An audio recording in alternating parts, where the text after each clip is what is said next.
Okay, so just two things by way of preparation. The first is I'm going to attempt the Scottish accent. So are there any Scots here? You can correct my accent later. One of the big frustrations for me over the last 2 weeks while I've been doing this is everyone comes up to me afterwards and says, "I love your Irish accent." It's supposed to be Scottish. If it's not, then that's my fault. But I've heard that lots of Scots actually, everyone comments on their Irish accents. Maybe you can say the same. Anyway, that's the first thing. And the second thing is, when this place over here, I'm going to refer to this area where the piano is as Galilee. Okay. In the first story and the second. In the past, God humbled the region of Zebulun and the region of Naphtali.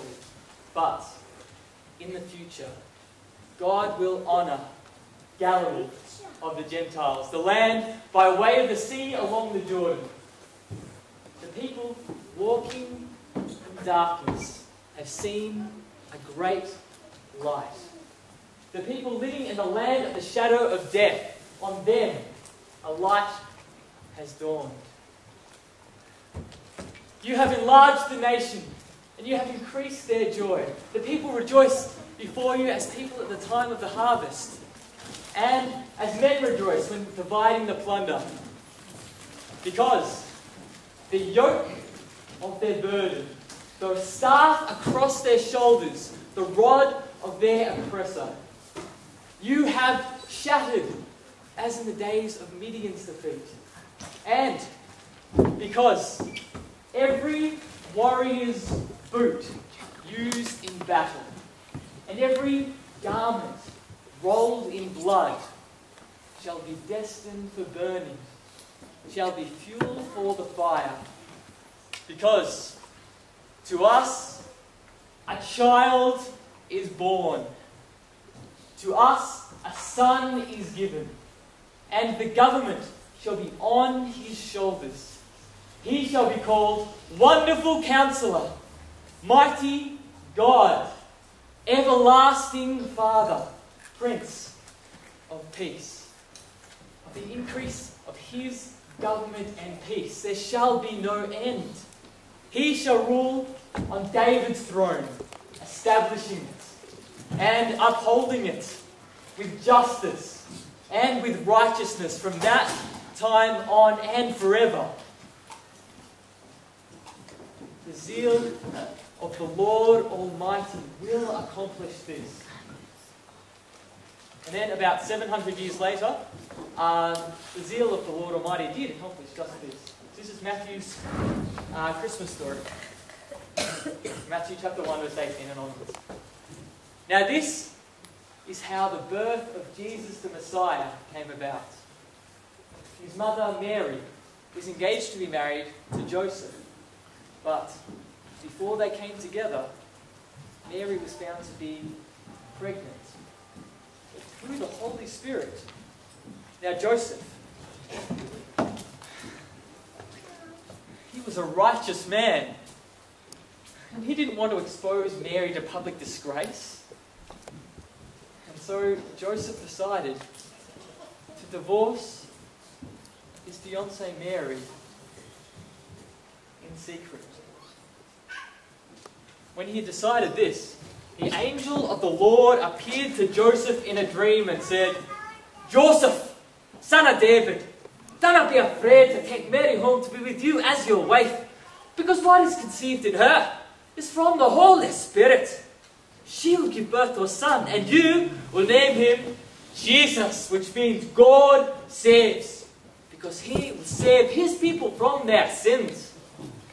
Now all this happened to fulfill what the Lord had said through the prophet Isaiah, who said, "Behold, the virgin will conceive, and she will bear a son, and they will name him Emmanuel," which means God with us. Now, when Joseph woke from his dream, boom, he immediately did what the angel of the Lord had commanded him, and he went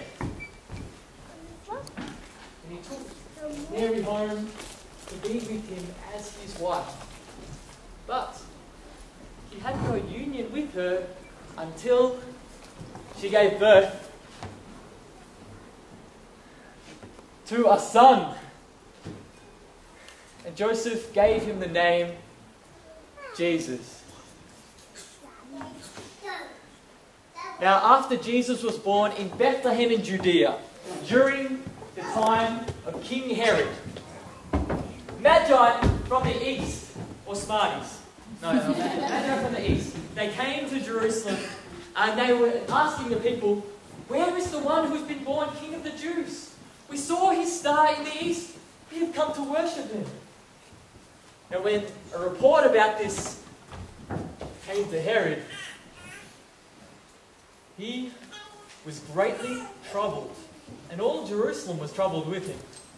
So Herod brought together the people's chief priests and teachers of the law, and he asked them, "Where is the Messiah to be born?" And the chief priests answered, "In Bethlehem of Judah, because this is what was written in the prophet Micah, who said, 'But you, O Bethlehem, in the land of Judah, are by no means least amongst the rulers of Judah, because out of you will come a ruler who will be shepherd over God's people, Israel.'" So Herod called for the Magi, and he said to them, and he found out from them the exact time that the star had appeared.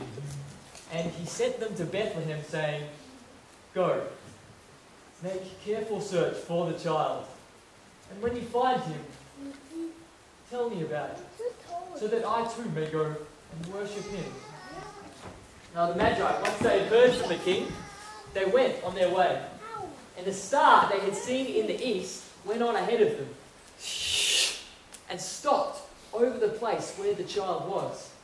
And when the Magi saw the star, they were overjoyed. And then, on coming to the house, they saw the child with his mother, and they bowed to the ground and worshipped him. Then they brought out their treasures, and they presented him with gifts of gold and of frankincense and of myrrh.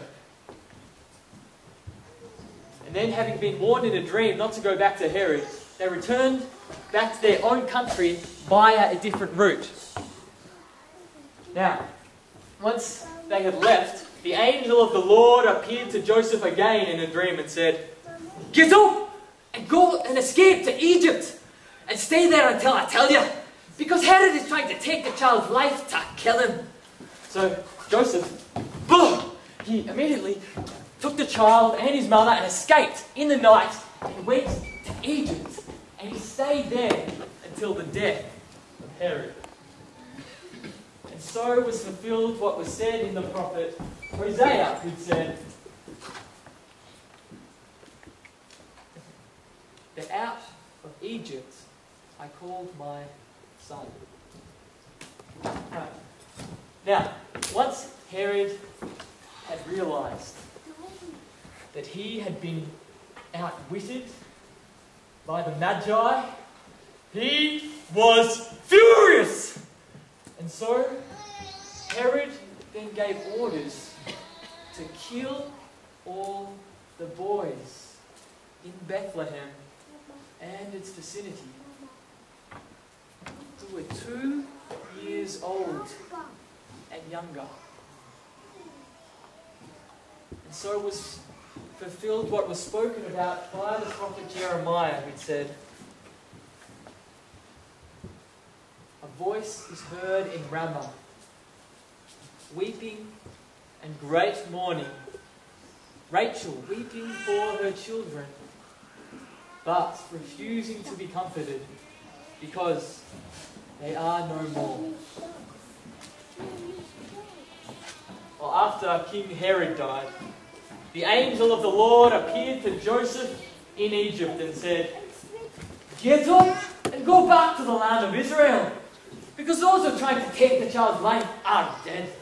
So Joseph, he took the child and his mother and went back to the land of Israel. But when he'd heard that Archelaus was ruling in place of his father Herod, he withdrew to the region of Galilee, and he stayed there. And he came to a town called Nazareth.